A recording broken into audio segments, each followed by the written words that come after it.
In the final centuries of Roman power, when the empire still claimed permanence but no longer possessed true stability, a figure emerged from the eastern grasslands who would come to embody fear itself. His name was Attila. To his enemies, he was more than a warlord. He was a living threat to the old world, a man whose advance seemed to expose the weakness of every kingdom that stood before him. The Roman Empire, once the unquestioned master of the Mediterranean world, was no longer the force it had been. It had split into eastern and western halves. Its borders were strained, its armies were stretched. Its leaders were increasingly occupied, not with expansion, but with survival. Across Europe and beyond, tribes moved, kingdoms shifted, and pressure mounted along the edges of imperial control. It was in this world of fatigue, fragmentation, and fear that the Huns rose to prominence. The Huns were not like the settled powers that Rome understood.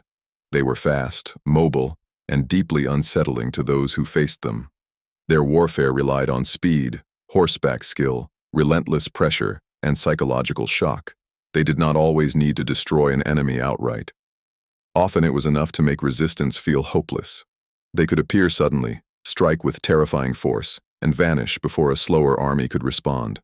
To the more settled civilizations of Europe, they seemed less like a conventional nation and more like a moving storm.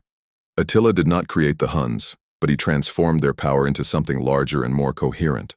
He recognized that Rome's wealth could be exploited, that its rulers could be intimidated, and that fear itself could be converted into tribute, influence, and leverage.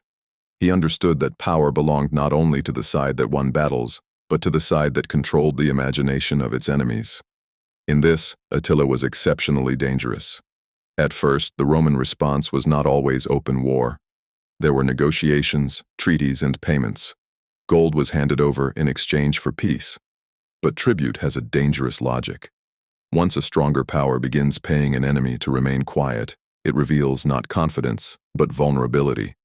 Each payment tells the aggressor that pressure is working. Each concession invites another demand. Attila understood this perfectly. He pushed, received tribute, and then pushed again. What made Attila so effective was not simply brutality, although brutality was certainly part of his reputation. It was his ability to read weakness. He saw that Rome was divided. He saw that its commanders, emperors, and courts often struggled to act with unity or speed.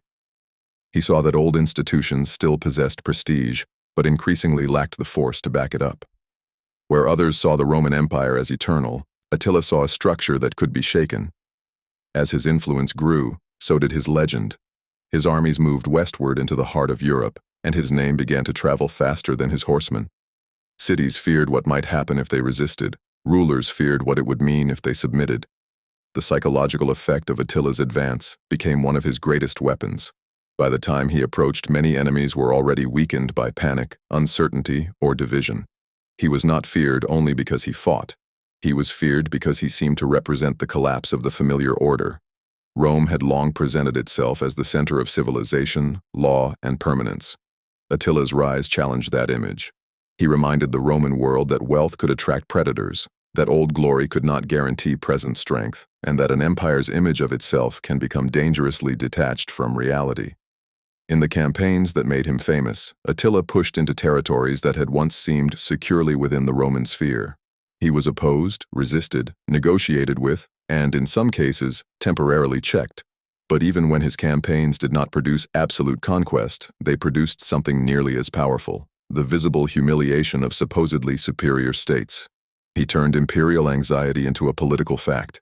He forced emperors and generals to react to him.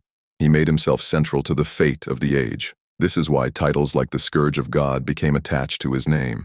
Whether these words were spoken from terror, piety, or political rhetoric, they reveal how he was perceived. Attila was not seen merely as another frontier raider. He was seen as a force of judgment, a punishment, a sign that the old world was no longer secure. His image became larger than the man himself, and that enlargement magnified his power even further.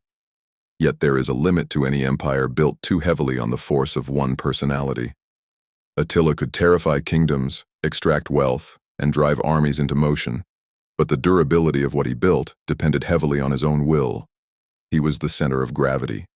He was the organizer of pressure. He was the thing that made the machine feel unstoppable. Such power can look immense in life and fragile in death. In 453 AD, Attila died suddenly. The details of his death have been told and retold in dramatic forms, but the larger historical truth is clearer than any legend. Once he was gone, the empire he had forged began to lose cohesion. What had been held together by fear, momentum, and force of personality could not sustain itself indefinitely without him. His heirs did not preserve his dominance. His confederation fractured. The terror that had once shaken empires began to dissipate, and yet Attila endured in memory.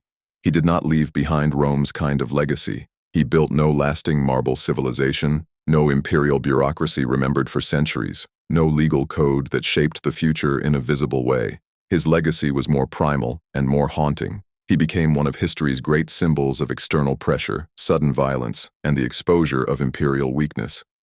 He mattered because he forced the most powerful states of his age to reveal what they had become. That is why Attila still fascinates.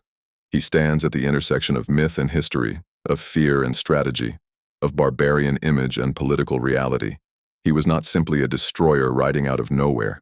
He was a man who recognized a weakening world and used speed, force, and psychological dominance to bend it toward his will. His story is not only about conquest, it is about fragility.